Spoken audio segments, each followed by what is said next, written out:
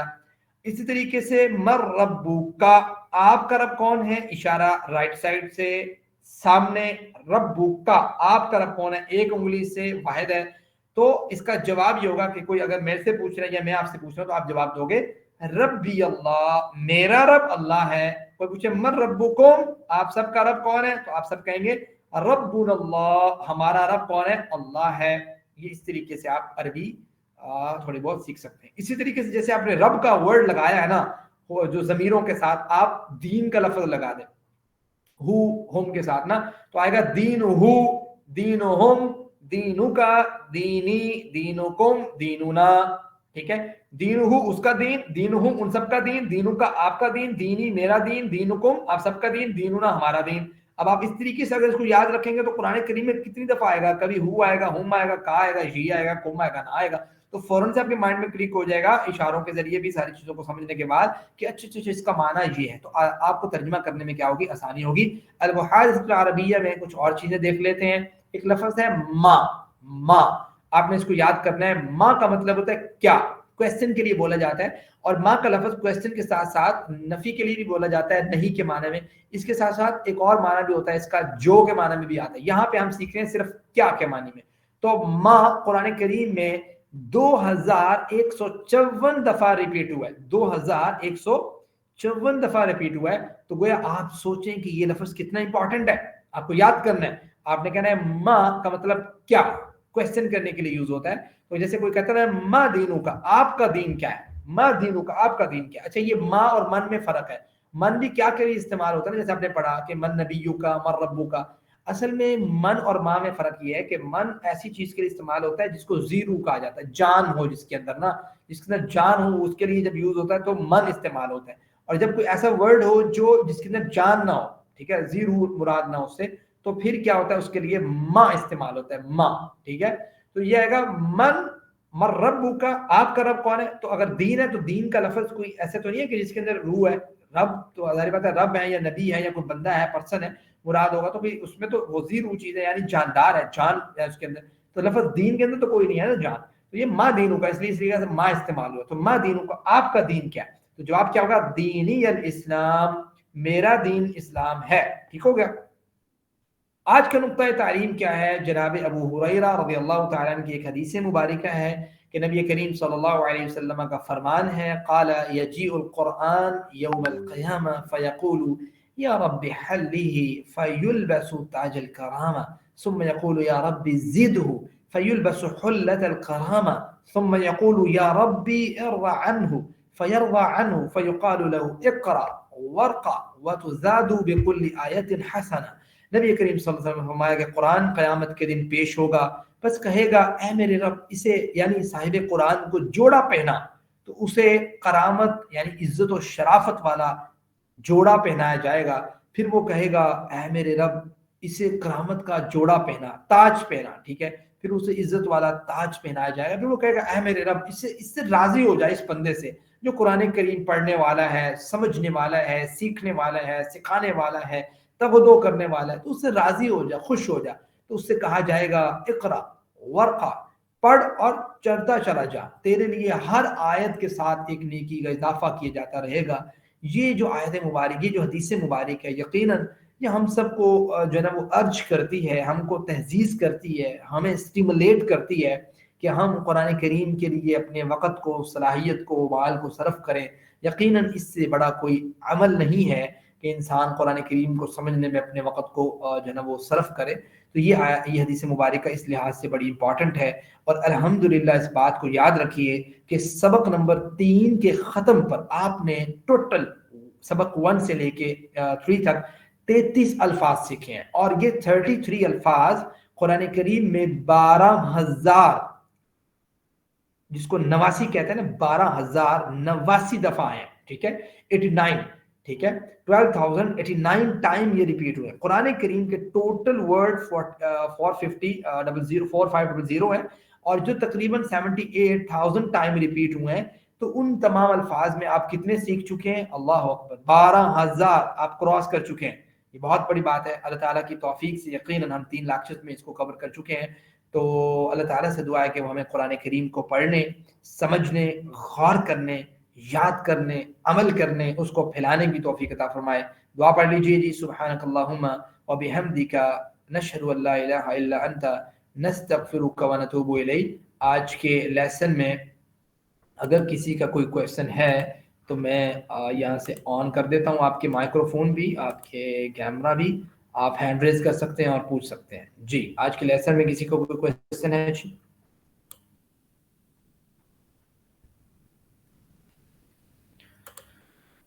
Allah Akbar.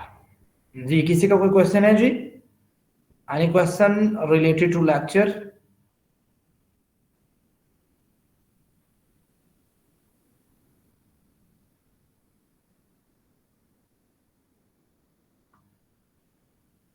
I think آپ لوگوں کا کوئی کویسچن نہیں ہے.